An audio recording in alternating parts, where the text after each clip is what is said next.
কোথায় গিয়েছিলি? 2 দিন যাবত তোর ফোনটা বন্ধ। ঈশান কিছুটা বিরক্ত নিয়ে জিজ্ঞেস করলো আদিলকে। এমন কখনো হয়নি যে ঈশানকে না জানিয়ে আদিল কোথাও চলে গিয়েছে, তাও আবার হঠাৎ করে। আদিল শান্ত গলায় বলল। একটু কাজ ছিল। ঈশান কৌতূহলবশত জিজ্ঞাসা করলো।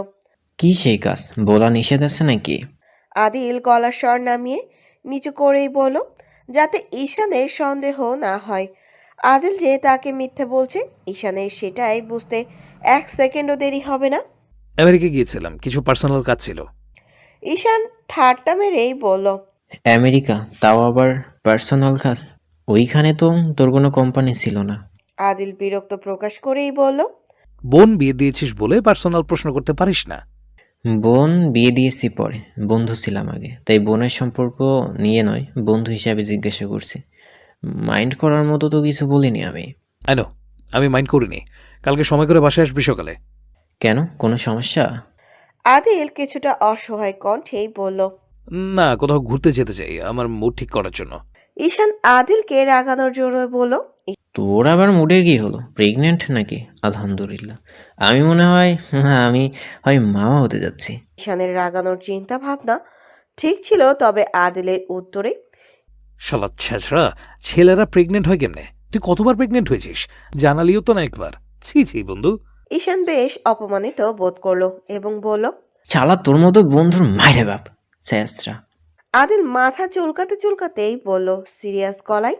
মনে হলো অপমান করার চেষ্টা করলি। ঈশান একটু সিরিয়াস হয়ে গিয়ে বলল। তোর মনে হলো আমি অপমান করার চেষ্টা করছি? আদিল একটু কনফিউজ, সে কি বলবে তারপরও চিন্তা ভাবনা ছাড়াই বলল। হ্যাঁ। ঈশান খিলখিল করে হাসতে হাসতেই বলল। আলহামদুলিল্লাহ, আমি সার্থক। এরা বিছানার এক পাশে শুয়ে আছে বেশ অনেকক্ষণ যাবৎ। রাতের খাবার অলরেডি খাবারই খাওয়া শেষ। বাইরে অল্প ঝিমঝিম বৃষ্টি, তার মধ্যে প্রচন্ড ঠান্ডা, সেই সাথে কুয়াশায় মোড়ানো চারপাশটা। এরা বিছানা ছেড়ে চাদর জড়িয়ে উঠে গেল ব্যালকনিতে। কিছু সময় নিয়ে তাকিয়ে দেখলো বাইরের পরিবেশটিকে। মনের অজান্তেই কিছু ভাবনার ছেদ ঘটে। রোশনের সাথে প্রথম সাক্ষাতের কথা, সেদিন বাইরে অনেক বৃষ্টি ছিল। হঠাৎ দেখা হওয়া মানুষটাকে কখন যেন মনের অজান্তেই তাকে দেখে ভালো লাগার কাজ করেছিল। তার ব্যবহার ছিল মনোমুগ্ধকর। তবে ভালো লাগা এবং ভালোবাসা এক নয়। ভালো লাগা ভুলে যাওয়া যায়, তবে ভালোবাসা ভোলার নয়। তা চিরস্থায়ী এবং চিরস্মরণীয় হয়ে বেঁচে থাকে সারা জীবন মানুষের মনের মণিকোঠায়। রোশনের কথা ভাবতেই ঠোঁটের কোণে অল্প হাসির রেখা। তার ঠোঁটের হাসি বলে দিচ্ছে তার ভাবনারা ঠিক কতটা সুন্দর। আদিল বেশ অনেকক্ষণ যাবৎ ল্যাপটপে কাজ করছিল। কি করছিল জানা নেই। বিকেলে আদিলের গাল ফোলানো, সেই সাথে ইরার অভিমান সব একত্রে সেই উদয় হয়েছে। আদিল মনে মনে বেশ অনেকটাই খুশি, কারণ তার সামনের সপ্তাহে হানিমুন যাচ্ছে। ইরাকে এখনো জানানো হয়নি। ইরাকে জানানোর পর তার কি রিয়াকশন হয় সেটাই দেখার অপেক্ষা। ঈশানের ব্যক্তিগত মতামত অনুযায়ী হয়তো তারা কক্সবাজারেই যাবে। দেশের বাইরে অনেক ঘোরাঘুরি করা হয়েছে, এখন না হয় দেশটাকেই উপভোগ করা যাক। হয়তো ইরা এখন আর যাওয়া নিয়ে তেমন আপত্তি জানাবে না। আপত্তি করলেও সমস্যা নেই, জোর করেই তাকে নিয়ে যাওয়া হবে। ইরার এক পাশে গিয়ে আদিল দাঁড়ালো অপরাধীর মতন। ইরা একবার আদিলকে দেখে এরপর আবার চোখ ফিরিয়ে নিল। পর মুহূর্তে মনোযোগ দেয় বাইরের দিকে। আদিল গত 2 দিন যাবৎ বাসায় ছিল না, কোনো যোগাযোগ ছিল না কারোর সাথে। সেই ক্ষেত্রে ইরার রাগ করাটাও বেশ স্বাভাবিক। আদিল ইরার এক হাত টেনে নিজের দিকে ঘুরিয়ে কানে 2 হাত বুঝে গলার স্বর খাদে নামিয়ে মাথা নিচু করে বলল। সরি, আর যাবো না তোমাকে না বলে কোথাও, প্রমিস। ইরা আদিলের দিকে একবার নজর বুলিয়ে ফের তাকালো ব্যালকনির দিকে। রাতে অন্ধকারের জন্য আশপাশটা তেমন ভালোভাবে কিছুই দেখা যাচ্ছে না, বরং শু শু শু করে হাওয়া প্রবাহিত হচ্ছে, কনকনে শীতল ঠান্ডা হাওয়া। ইরা যে বড্ড রেগে আছে আদিল বুঝে ফেলল। মুহূর্তেই আদিল কোলে তুলে নিল ইরাকে। ইরা ঠান্ডায় ঠকঠক করছে, তবুও নিজের জেদ ফালানোর জন্য জায়গা ত্যাগ করছে না। আদিল কোল থেকে নামিয়ে ইরাকে বসিয়ে দিল বিছানার উপর। এরপর পাশেই গুছিয়ে রাখা কমফোর্টারটিকে এলোমেলো করে ডেকে দিল ইরার শরীর। সাথে সাথে এসির পাওয়ারটাও কমিয়ে দিল। আদিল ইরার সামনে হাঁটু ভেঙে বসে কানে হাত দিয়েই বলল, তোমাকে না বলে আমি আর কোথাও যাব না, আই প্রমিস। ইরা তাকাচ্ছে না আদিলের দিকে। এখন কি করবে আদিল? বউয়ের রাগ তো যে কোনো ভাবেই ভাঙাতে হবে। আদিল ইরার জন্য আসার সময় একটা সুন্দর গিফট নিয়ে এসেছিল, সেইটা বিছানার ওপর রাখা। আদিল হাত বাড়িয়ে গিফটটাকে নিজের কাছে আনলো, প্যাকেটটা খুলে ইরার হাতে দিয়ে বলল। এইটা তোমার। ইরা তাকালো না গিফটের দিকে, বরং উল্টো রাগ কমে যাওয়ার জায়গায় আরো বেড়ে গেল, সেই সাথে অভিমানও। এতদিনে এই চিনল নিজের বউকে, শেষমেশ কিনা গিফট দিয়ে, মানে ঘুষ দিয়ে তারপর রাগ কমাবে। ইরা আর আগের সাথে সাথে বিরক্ত হলো বেশ। আদিল ইরাকে যেন কোনো রকম মানাতেই পারছে না। রাতও বেড়ে যাচ্ছে অনেক। কিভাবে কি করবে বুঝতে পারছে না। যদি হুটহাট জড়িয়ে ধরলে আবারও ওয়াশরুমের ভেতরে ঢুকিয়ে দেয়, তখন কি হবে এই শীতের মধ্যে? সেই সাথে ওয়াশরুমের বাজে স্মেল। আদিলের বড্ড মন খারাপ হলো। আল্লাহ, সুন্দরী বউ দিছে, it's okay, but normal wife দিলে কি এমন হতো? খুব কি বেশি ক্ষতি হয়ে যেত? এরা প্রিপারেশন নিচ্ছে শুয়ে পড়বে বলে, সেই সাথে শুয়েও পড়ল। আদিল হাতের প্যাকেটটাকে কাভারে গিয়ে রেখে আসে। গোল্ডের সেট বেশ দামি। বউকে খুশি করার জন্য 5 লাখ টাকার অধিক দাম দিয়ে কিনে নিয়ে এসেছে, শুধুমাত্র বউকে খুশি করার জন্য। কিন্তু দুর্ভাগ্যবশত কাজ হলো না। এই মেয়েটাকে এত তাড়াতাড়ি ভোলানো যাবে না, অনেক টাইম লাগবে। আদিল রুমের দরজা, সেই সাথে রুমের লাইট অফ করে ইরার পাশে শুয়ে পড়ে। ইরা আদিলের দিকে ঘুরে নয়, বরং উল্টো হয়ে শুয়ে আছে। ছেলেদের বিয়ের পর বেহায়া এবং বিড়াল হতে হয়, না হলে নাকি সংসার সুখের হয়? হয় না। এই নারী যে কোনো বোঝে না আদিল শিকদার যে সবসময় তার সামনে বিড়াল হয়ে থাকে। তবে বেহায়া হতে একটু লজ্জা করত, তবুও সমস্যা নেই, আমি তাও বেহায়া হয়ে যাব। যেই বলা সেই কাজ। আদিল এগিয়ে গেল ইরার দিকে। ইরার কোমর টেনে শক্ত করে জড়িয়ে ধরলো পেছন থেকে, মুখ গুজে দিল ঘাড়ে। পরপর কয়েকটা চুমু দিয়ে আদুরে গলায় বলল, আই প্রমিস, আমি আর কখনো এমনটা করবো না, প্লিজ ট্রাস্ট মি।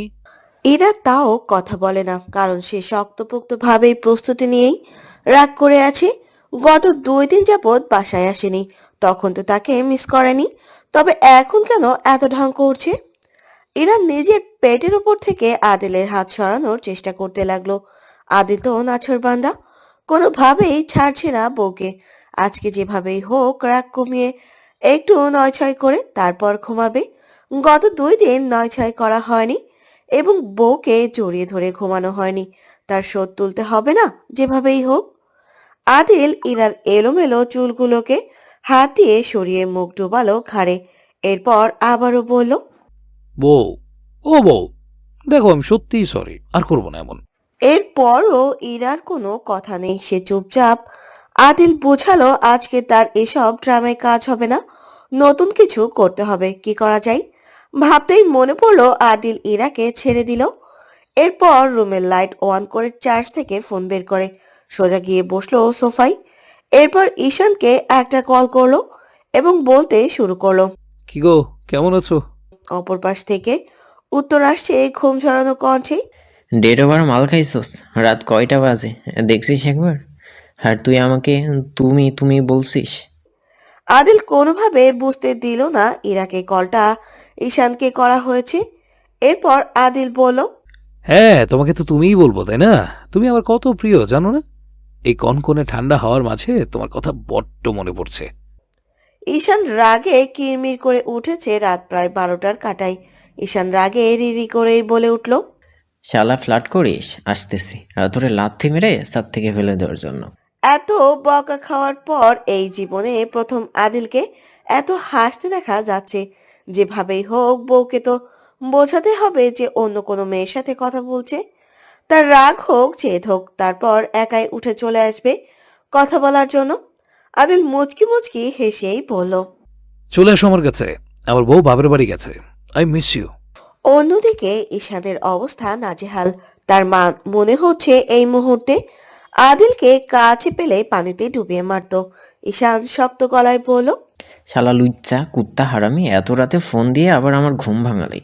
শালা তোর নানির মায়েরে বাপ। ঈশান আরো কতগুলা বকা দিয়ে মুখের ওর ফোনটা কেটে দিল। আদিল কপাল কুচকালো, রাগ করলো, তবুও কিছু বলল না। ইরাকে বুঝতে দিল না কলটা কেটে দিয়েছে ঈশান। অন্যদিকে ইরার আগে ফুলে ফুটবল হয়ে গিয়েছে, যে কোনো সময় তার ঠাস করে পাচার হয়ে যাবে। আদিল তো সেইটা দেখার জন্যই বসে আছে। ইরাকে আর একটু রাগানোর জন্য আদিল বলল, তোমার মনে হচ্ছে বেবি আমাদের ফার্স্ট টাইম কিসের কথা? এরপর রুম ডেট। আদিলের বলা কথাটা এবার কাজে দিয়েছে। ইরা বিছানা ছেড়ে সোজা চলে এসেছে আদিলের সামনে। আদিল সোফায় শুয়ে আছে কোনো রকম। ইরাকে পাত্তা দিল না, কথা বলল না, বরং একটু তাকিয়ে আবারও কথা বলার কাজে মন দিল। হ্যাঁ বেবি বলো, আসতে বলছো এখন এত রাতে? আমি কিভাবে আসবো? আমার তো বাইরে ভয় লাগে। ইরা দেখছে কিছু বলছে না, কিন্তু তার চোখ অনেক কিছু বলছে। চোখের কোণ ঘেঁষে পানি টলমল করছে, যখন তখন তা বোনা হয়ে ঝরে পড়বে। আদিল বলল, তুমি আসবে আর আমাকে নিয়ে যাবে। Oh, so sweet baby, love you so much. ইরার মুখে যেন এবার কথা ফুটলো, সে সাথে চোখের পানিও পড়ছে টলমল করে। হয়তো ফ্লোর পর্যন্ত তা পৌঁছে গেছে এতক্ষণে। অভিমানী গলায় বলল, আপনি প্রমিস করেছিলেন আর কখনো কোনো মেয়ের সাথে কথা বলবেন না, কিন্তু আপনি। ইরা কথা শেষ করতে পারল না, তার আগেই ঝরঝর করে কেঁদে উঠল। আদিল সোফা থেকে উঠে ইরার চোখের পানি মুছে দিতে চাইলে ইরা মুখ ফিরিয়ে নেয় আর বলে, লাগবে না, আপনি ওই মেয়ের কাছে চলে যান। আদিল এবার একটু ভালোবাসা দেখিয়েই বলো, আমি তো তোমার কাছে থাকতে চেয়েছিলাম, তুমি তো রাখলে না, তাই চলে যাচ্ছি। আমার জামা কাপড়গুলো একটু গুছিয়ে দাও, আমাকে নিতে আসছে। তাহলে আপনি এই 2 দিন ওই মেয়ের কাছে কেন ছিলেন? আদিল মাথা চুলকাতে শুরু করলো। এটা কি হলো, কি বুঝতে চেয়েছিলাম আর কি হলো? এই মেয়ে কি বুঝে ফেললো, এখন কি হবে? আদিল ভাবলো, তবে উত্তর নেই। ইরা খামচে ধরলো আদিলের শার্ট, শক্ত করে জড়িয়ে ধরলো আদিলকে এবং ঝরঝর করে কেঁদে উঠলো আর বলল, আপনি আমায় কেন ঠকালেন? আমি তো ভালোবেসেছিলাম আপনাকে। আদিল বুঝলো ইরা সবটা সত্যি সত্যি ভেবেছে। শুধু শুধু মেয়েটাকে এতটা কাঁদানো ঠিক হচ্ছে না। তাই আদিল নিজের ফোনের কল লিস্টটা দেখিয়েই বলল, কি শানের সাথে কথা বলছিলাম, কোনো মেয়ে ছিল না। দেখো আমার কসম, তোমাকে রাগানোর জন্য এমনটা করেছি। সরি বউ, এই এই দেখো কানে ধরছি। ইরা শুকনো ঢোক গেল। তাকে কাঁদানোর জন্য এবং কষ্ট দেওয়ার জন্য পায়তারা করা হয়েছিল। ইরা চোখের পানি মুছে নিল, এরপর আদিলের শার্ট ছেড়ে দিয়ে এগিয়ে গেল বিছানার দিকে। ইরাকে চলে যেতে দেখে আদিল ইরার হাত টেনেই ধরলো, নিজের ঠিক সামনে এনে দাঁড় করালো। এরপর দু হাতে কোমর চেপে ধরে ঠোঁট বুজে দেয় ইরার ঠোঁটে। ইরা শক্ত করে খামচে ধরে আদিলের শার্ট। হয়তো আদিল ঠিক এই মুহূর্তের অপেক্ষায় ছিল। সুযোগটা লুটে নিল আদিল। অবাধ্য হাতের ছোঁয়া এলোমেলো হাতে হতে লাগলো, সেই সাথে নিঃশ্বাস ভারী হতে লাগলো। একটু একটু করে খুব থেকে খুব কাছাকাছি একে অপরের সাথে বিলীন হতে লাগলো। এইভাবে চলতে লাগলো বেশ কিছু সময়।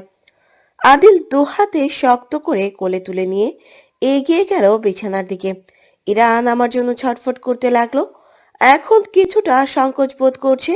আদিল বিছানার উপর শুয়ে দিয়ে নিজের শার্ট একটানে খুলে ফেলল। এরপর বিছানার দিকে এগোতে লাগলো, সেই সাথে ইরা পেছাতে থাকে। একসময় বিছানার শেষ মাথায় চলে গিয়েছে, ধপাস করে নিচে পড়ে যাবে। ঠিক তখন আদিল শক্তপোক্ত হাত ধরে ফেলল এবং নিজের শরীরের সাথে মিশিয়ে নিল। ইরা ভারী ভারী নিঃশ্বাস ফেলেই বলল, কি করছেন? আদিল ইরার মাথা এলোমেলো চুলের দিকে তাকিয়ে ঠোঁটে ঠোঁট কামড়ে মৃদু হেসেই বলল, নয় ছয় করছি। ইরা মাথা নেড়ে না না করতে লাগলো। অন্যদিকে আদিল একটানে খুলে ফেললো ইরার পরিহিত সমস্ত জামা কাপড়। সমস্ত নীরবতা ভেঙে জড়িয়ে নিল নিজের উন্মুক্ত শরীরের সাথে। সারা শরীরে এঁকে দিল ছোট ছোট গাঢ় চুমু। মুহূর্তেই একে অপরের সাথে সম্পূর্ণভাবে বিলীন হয়ে গেল। আসসালামু আলাইকুম আঙ্কেল, কেমন আছেন? আশরাফ শিকদার গাছে পানি দিচ্ছিলেন। আজকে বাড়ির কাজে ছেলেটার শরীরটা বেশ ভালো না। আশরাফ শিকদার যখন নামাজ এবং হাঁটাহাঁটি শেষ করে বাড়ি ফিরছিলেন তখন দেখলেন ছেলেটা অসুস্থ শরীর নিয়ে গাছে পানি দিচ্ছে। তাই আশরাফ শিকদার ছেলেটার হাত থেকে পানির পাইপ তুলে নিয়ে বলেছিলেন, তুমি যাও বিশ্রাম করো, আমি আজকে পানি দিয়ে দিব গাছে। আশরাফ শিকদার সালামের শব্দ ঘুরে তাকালেন ঈশানের দিকে। ঈশানকে দেখা মাত্রই ফুটে উঠল মিষ্টি হাসি। আশরাফ শিকদার সালামের উত্তর নিলেন। এরপর ঈশান এবং জুথিকে উদ্দেশ্য করেই বলল, কেমন আছো ইয়াংম্যান? আর আম্মু, তুমি কেমন আছো? ঈশান এবং জুথি যথেষ্ট বিনয়ের সাথেই উত্তর করলো, জি, আলহামদুলিল্লাহ, ভালো আছি। আশরাফ শিকদার ঠিক ছোট বাচ্চাদের মতন সবার সাথে খুব তাড়াতাড়ি মিশে যেতে পারেন, সবাইকে নিজের মায়া ভালোবাসার জালে জড়িয়ে নিতে পারেন।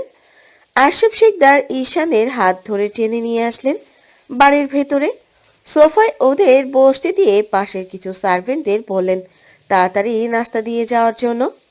আশরাফ শিকদার ভেতরে চলে গেলেন ভালোভাবে হাত পরিষ্কার করার জন্য। হাতে কাদা, সেই হাতে সাদা পাঞ্জাবিতেও বেশ কিছুটা কাদা ছিটে ফোটা পড়েছে। আদি শিকদার টেবিলে নাস্তা করছেন। গত 1 মাস ধরে কোম্পানির কোনো কাজে যাওয়া হয় না। অহনা শিকদার বেশ হিমশিম খেয়ে গেছেন কোম্পানি সামলাতে গিয়ে। আদিল রাজনীতি নিয়ে বেশ ব্যস্ত থাকে, যার ফলে সেও ঠিক মতন অফিসে যেতে পারে না। বাড়ির কেউ অফিসে সপ্তাহখানেক না গেলে যে ওই মানুষটা সবকিছু সামলে নিত, সেই মানুষটাও ভারসাম্য হারিয়ে পাগল প্রায় অবস্থা। না কাউকে চিনতে পারে আর না কারোর সাথে কথা বলে।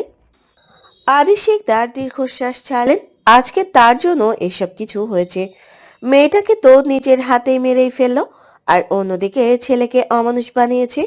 তার জীবনের সব থেকে বড় ব্যর্থতা এই দুই জায়গায়। আশরাফ শিকদারের ওপর থেকে ফ্রেশ হয়ে নিচে চলে এসেছেন সকালের নাস্তা করবেন বলে। অহনা শিকদার প্রতিদিনের মতন সেই বাজে স্যুপটা বানাচ্ছেন। অনেক হেলদি, বাট প্রতিদিন এক টেস্টের খাবার খেতে একঘেয়েমি লাগে। বিশেষ করে ডায়াবেটিক্সের জন্য এত বেশি খাবারগুলোকে বেঁচে খাওয়াতে হয়। আশরাফ শিকদার গিয়ে বসলেন ঠিক ঈশানের পাশে। আশরাফ শিকদারকে দেখে জুথি বলল, আমি ইরার কাছে যাচ্ছি। কথা শেষ করে জুথি হাঁটলো ওপরের দিকে ইরার রুমে যাবে বলে। জুথি ওপরে গিয়ে বাড়ি থেকে নক করলো বেশ কয়েকবার। তার মনে হয়েছিল আদিল রুমের ভেতরেই আছে, আবার তার জন্য রুমের ভেতরে কেউ কোনো রকম লজ্জার মুখে না পড়ুক। স্বামী স্ত্রীর পার্সোনাল মোমেন্টটাই কাটানো হয় রুমের ভেতরে। জুথি নক করার সাথে সাথে ইরা দরজাটা খুলে দিল। আদিল ওয়াশরুমে ফ্রেশ হচ্ছে। সকালে সবার সাথে অনেক দিন যাবৎ নাস্তা করা হয় না, তাই ইরা ইচ্ছাকৃতভাবে আদিলকে সকাল সকাল তুলেছে ঘুম থেকে। হয়তো ইরা নিজেও আজকে একটু লেট করে ঘুম থেকে উঠেছে। রাতে আদিলের এলোমেলো ভালোবাসার সাথে কনকনে ঠান্ডার মাঝে ফরজ গোসল এইগুলা শেষ করতে করতে প্রায় 3টার কাছাকাছি বেজে গিয়েছিল। ইরা জুথিকে নিয়ে রুমে বসলো। এর মাঝে ইরা নিজের মাথার চুলগুলোকে সুন্দরভাবে আঁচড়ে নিল। এলোমেলো হয়েছিল লম্বা চুলগুলো। তারপর হাত খোপা করে নিল। এর মাঝে আদিল ফ্রেশ হয়ে চলে আসে। যুথিকে সকাল সকাল নিজের বেডরুমে দেখবে সেইটা আদিল আশা করেনি। যুথি যখন এসেছে তখন তো ঈশানও এসেছে। হায় আল্লাহ, তখনই রাতের সব কথা উদয় হয়। ঈশান যে কি করবে আল্লাহ জানে। আদিল যথেষ্ট বিনয়ের সাথে যুথিকে বলল, কেমন আছো আপু?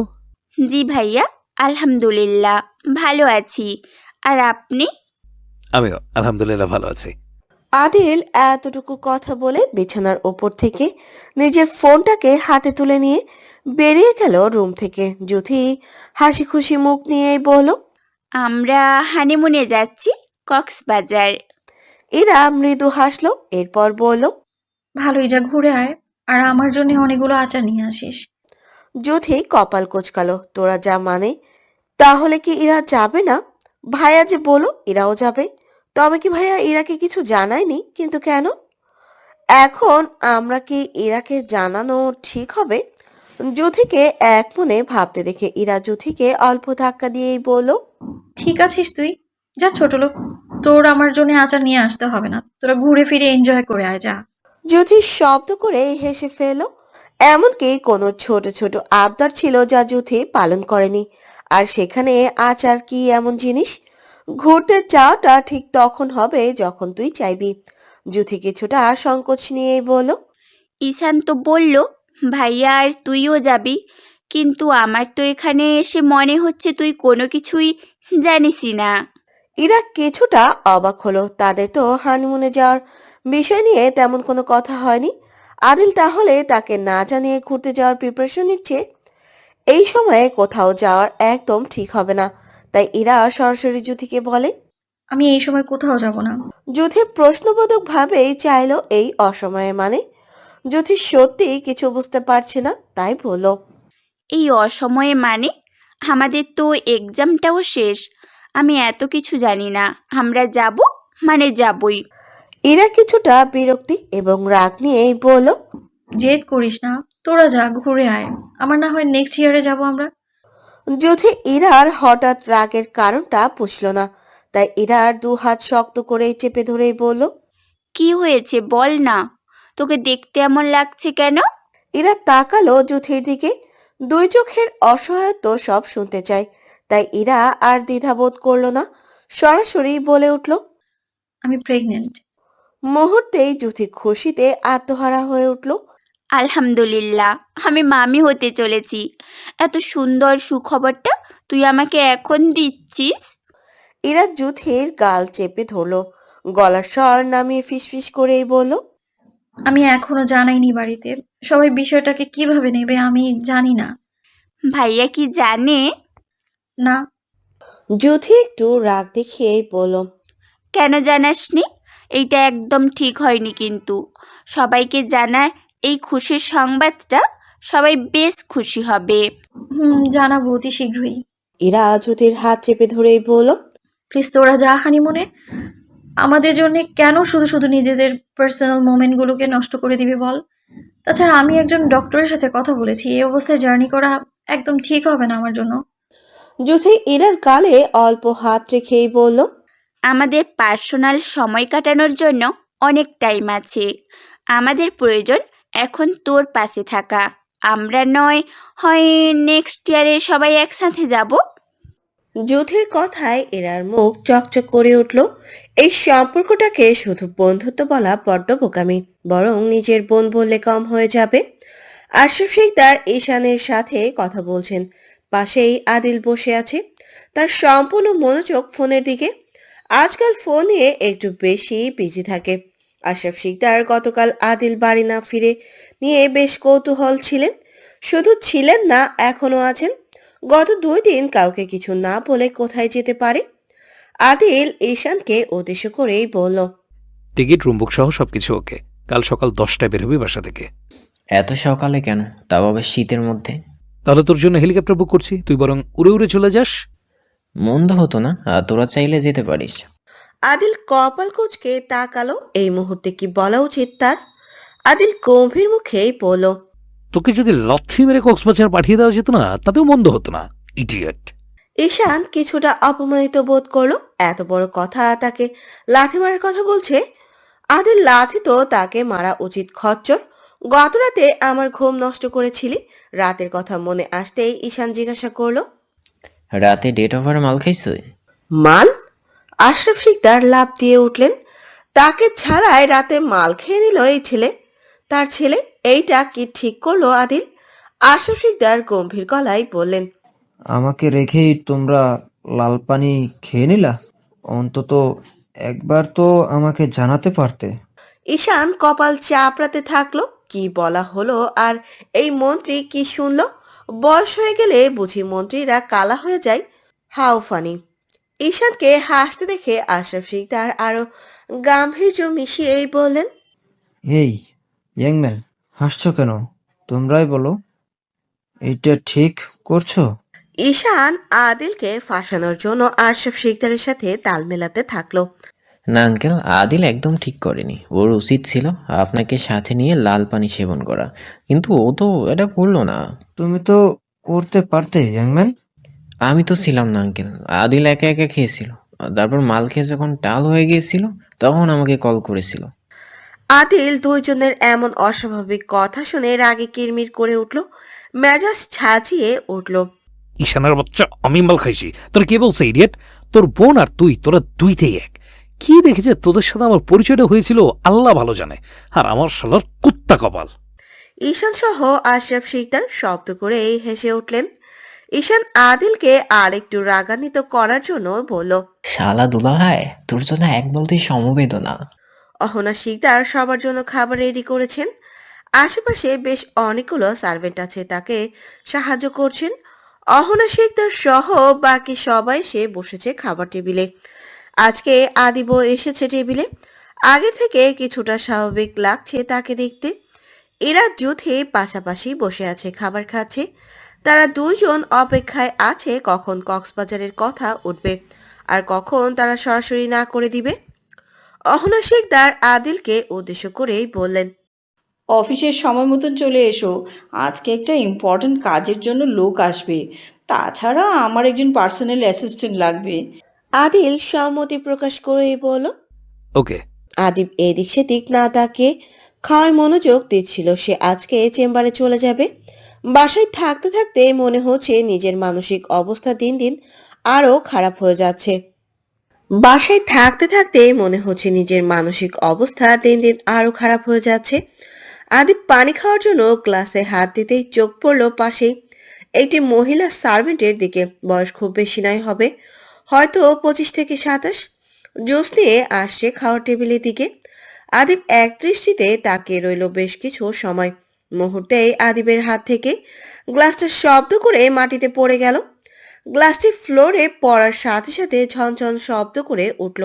মুহূর্তেই সবার মনোযোগ গিয়ে ঠেকল আদিবের দিকে। অহনা শিকদার খাওয়া ছেড়ে ছুটে আসলেন ছেলের দিকে। আদিব কোনো রকম আঘাত পেয়েছে কিনা দেখতে ছেলেকে দুহাতে আঁকড়ে ধরলেন এবং অসহায় কণ্ঠেই বললেন, কি হয়েছে আদিব? তুমি ঠিক আছো? আদিব মহিলা সার্ভেন্টের দিকে এগোতে লাগলো। টেবিল ভর্তি মানুষ সবাই তাকিয়ে আছে আদিবের দিকে। কি এমন হলো হঠাৎ করে আদিব মেয়েটির দিকে যাচ্ছে। আদিব মেয়েটির ঠিক সামনে দাঁড়াতেই মেয়েটা ভয়ে নেতিয়ে গিয়ে ঠকঠক করে কাঁপতে শুরু করলো। সে তো কোনো ভুল করেনি, তাহলে কি হলো? আদিব রাগে কটমট করে উঠল। মেয়েটির দিকে তাকে মেজাজ সাজিয়েই বলল। আদিব মেয়েটির ঠিক সামনে দাঁড়াতে মেয়েটা ভয়ে নেতিয়ে গিয়ে ঠকঠক করে কাঁপতে শুরু করলো। সে তো কোনো ভুল করেনি, তাহলে কি হলো? আদিব রাগে কটমট করে উঠল। মেয়েটির দিকে তাকে মেজাজ ছাড়িয়েই বলল। আদিব কি বলছে বৃষ্টি? উত্তর দাও। আদিব গম্ভীর গলায় বলল।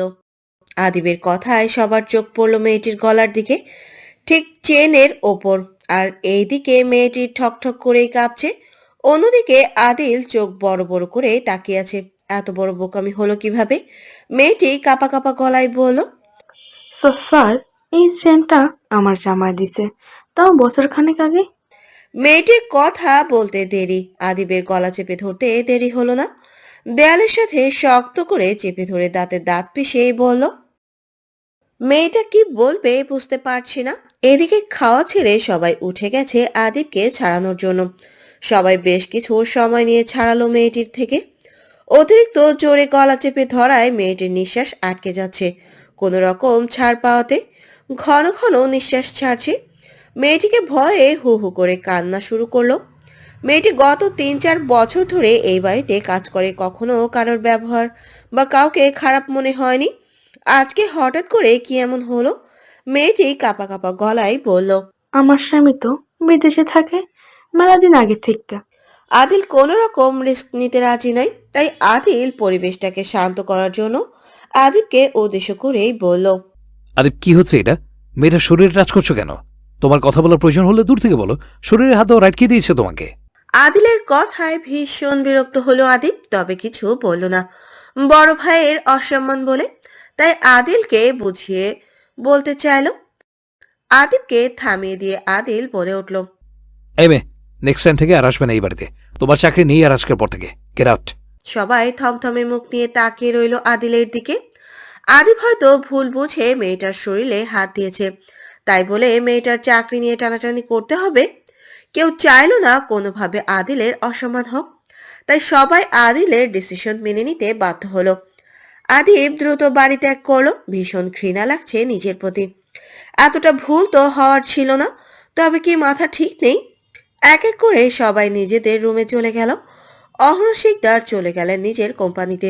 আদি শিকদারও সাথে গেলেন। আশরাফ শিকদার চেয়ারে বসে আছেন। রাজনৈতিক কিছু বিষয় নিয়ে আলোচনা করার আছে।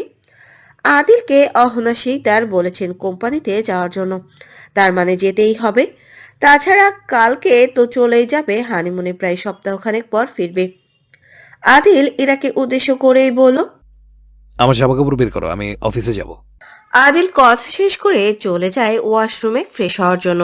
আর এদিকে ইরা আদিলের জন্য জামা কাপড় বের করার জন্য চলে যায় ওয়ার্ড্রবে। কিছুদিন যাবৎ সবকিছু বেশ ব্যস্ত, তার জন্য ঠিকভাবে গুছিয়ে রাখা হয়নি। জামা কাপড় এলোমেলো হয়ে সারা ওয়ার্ড্রব ছড়িয়ে আছে। এরা কালো শার্ট খুঁজছিল কিন্তু পাচ্ছে না, বেশ এলোমেলো। এর জন্য এলোমেলো জামা কাপড় সরাতেই দেখতে পায় একসাথে 4টা পাসপোর্ট। পাসপোর্ট এতগুলা কেন? কার পাসপোর্ট? একজন মানুষ কি এতগুলা পাসপোর্ট থাকে? এরা শার্ট বাদ দিয়ে পাসপোর্টগুলোকে নিয়ে আসে আদিলকে জিজ্ঞাসা করবে বলে। এর মাঝে আদিল ওয়াশরুমে থাকা অবস্থায় তার পাসপোর্টের কথা মনে পড়ে যায়। তাই ফ্রেশ হওয়া বাদ দিয়ে ছুটে আসে বাইরে। ঠিক যেই ভয়টা পেয়েছিল সেটাই হলো। ইরার হাতে পাসপোর্ট প্রশ্নবোধক দৃষ্টিতে তাকিয়ে আছে। এলোমেলো দৃষ্টিতে হাজারটা প্রশ্ন লুকিয়ে আছে। কি উত্তর দেবে আদিল? এরা ঠিক আদিলের চোখের দিকে তাকিয়ে প্রশ্ন করলো। একজন মানুষের নিশ্চয়ই 4টা পাসপোর্ট থাকে না, তাই না? এগুলো কার?